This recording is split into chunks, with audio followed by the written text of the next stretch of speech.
let's go do it. These ski instructors are in their element. Thank you.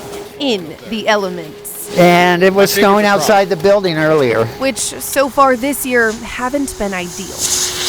We could really use some cooperation from Mother Nature. Jim Smith's father founded ski school Snow Sports Northwest at Snoqualmie Pass in the 60s. So it's doing the trick. Scott Goddard was hired by his dad in the 80s. You know, remember we're trying to put 150 kids onto a much smaller area right now. Yep, it's condensing the area because of the lack of available runs.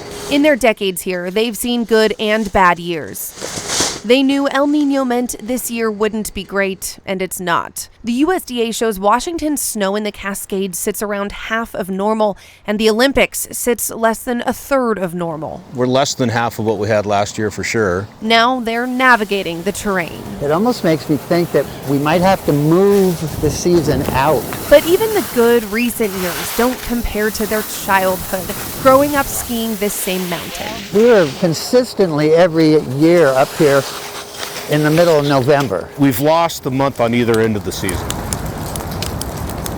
The timeline of that gradual melting is a subject Washington State University's PhD candidate Luke Reyes is devoting his studies to. Every year there seems to be these new sort of extreme events and record seasons or months. His team's newly published research initially set out to analyze the impacts of the Northwest 2021 heat dome on the snowpack, when temperatures skyrocketed into triple digits for days straight and killed hundreds in the Northwest. People would post like before and after pictures of, they would be hiking on Mount St. Helens or Mount Rainier, and there'd be snow one day and then there was nothing there a week later. But when they looked at the numbers, they realized something huge. The heat dome is not the reason the snow melted that year. That was still mostly gone by the time the heat dome arrived, which suggested to us that something else might have been happening, which come to find was these other earlier heat waves. Weaker, less headline-worthy periods of warm temperatures chipped away at the snowpack before the heat dome arrived.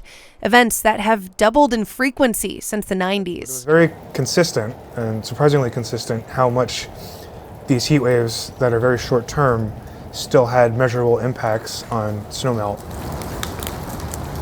And sometimes these short term, really acute events can be overlooked.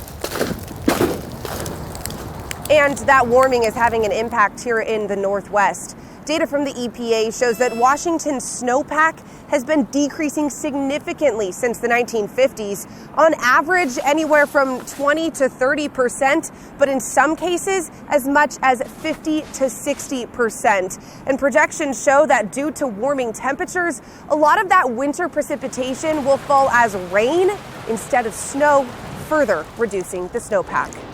A University of Washington report projects the snow season in the Cascades to decrease by half by the end of the 21st century, dropping from the historical 142 days of snow in the late 1900s to 87 days by the 2080s. And while these pros are navigating the decline and adjusting their teaching timeline, they're not stopping. I haven't worked a day since I started in the ski business. Yeah, who else can talk about, this is my office right here, right? Hoping that with every lesson taught and mountain skied, they're teaching kids to be in their element, in the elements. Just keep plugging along and waking up every day and looking for that next dump, For Environment Northwest, All right. I'm meteorologist Leah Pezzetti.